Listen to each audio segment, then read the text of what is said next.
रामधारी गुप्ता उच्च गति अभ्यास खंड 1 प्रतिलेखन संख्या 5758 स्पीड 100 शब्द प्रति मिनट। Ready start. उपाध्यक्ष महोदय, मैं राष्ट्रपति महोदय के भाषण पर जो धन्यवाद प्रस्ताव है उसका समर्थन करने के लिए खड़ा हुआ हूँ।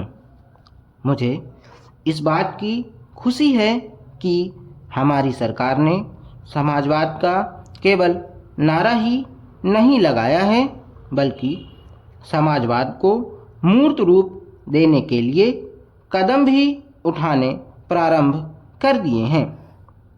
सबसे बड़ी बात तो यह है कि गरीबी हटाओ गरीबी मिटाओ यह केवल आंदोलन ही नहीं रहा बल्कि इसको कार्य रूप में परिणत करना भी आरंभ कर दिया गया है। इसके लिए मैं अपने प्रधानमंत्री को जितना भी धन्यवाद दूं वह थोड़ा ही है।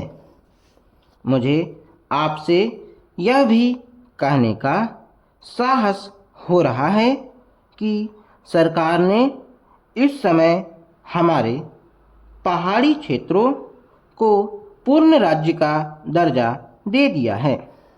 आज तक तो वे बिल्कुल पिछड़े हुए थे। मैं आपसे यह भी कहने का साहस कर रहा हूँ कि पहाड़ी और सीमा के क्षेत्रों को राज्य का अधिकार तो दे ही दिया गया है, उनको यह अवसर भी दिया गया है कि वे अपने पिछड़े हुए इलाकों को उन्नत बनाने के लिए स्वयं प्रयत्न करें और अपने पैरों पर खड़े हों। लेकिन मुझे बड़े दुख के साथ आपके सामने यह कहना पड़ रहा है कि हमारे उत्तर प्रदेश के जो पहाड़ी ज़िले हैं वे आज भी बहुत ज़्यादा पिछड़े हुए हैं और उनको कोई देखने वाला नहीं है।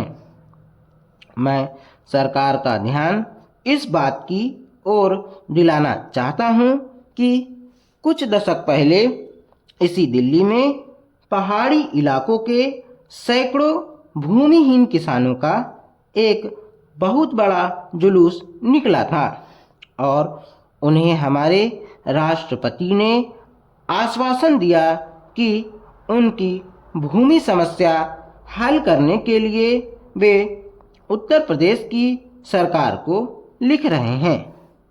लेकिन आपको सुनकर आश्चर्य होगा कि कई वर्ष बीत गए हैं किंतु एक चप्पा भूमि भी किसी भूमिहीन को आज तक नहीं दी गई है।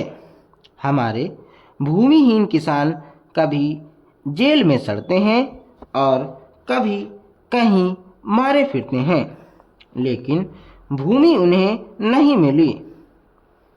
इसी प्रकार मैं आपको यह भी बता देना चाहता हूँ कि एक बार हमारे मुख्यमंत्री जी ने भी लिखा था कि हमारे उत्तर प्रदेश के जो पहाड़ी ज़िले हैं वे पूरी तरह से पिछड़े हुए हैं। इसके अलावा एक बार हमारे प्रधानमंत्री जब यहाँ दौरे पर आए थे तब उन्होंने एक सार्वजनिक सभा में भाषण दिया था।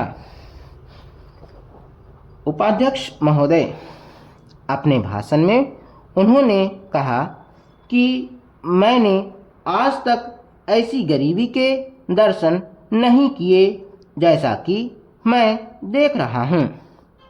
ऐसी गरीबी जब हम स्वतंत्र नहीं थे तब अवश्य देखने को मिलती थी, लेकिन स्वतंत्रता के पश्चात मैं पहली बार ऐसी गरीबी देश के किसी भाग में देख रहा हूँ।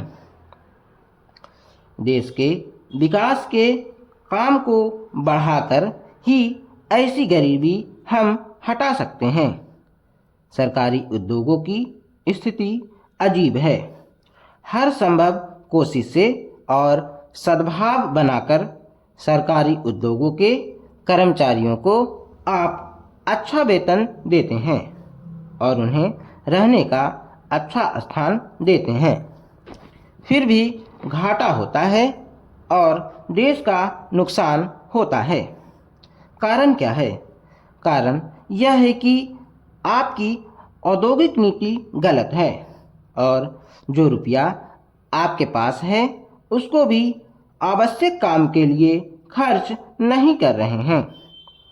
एक तरफ बोकारो के लिए 600 करोड़ रुपया रख रहे हैं और दूसरी ओर राजस्थान नहर को पूरा करने के लिए आप कहते हैं कि हमारे पास पैसा नहीं है।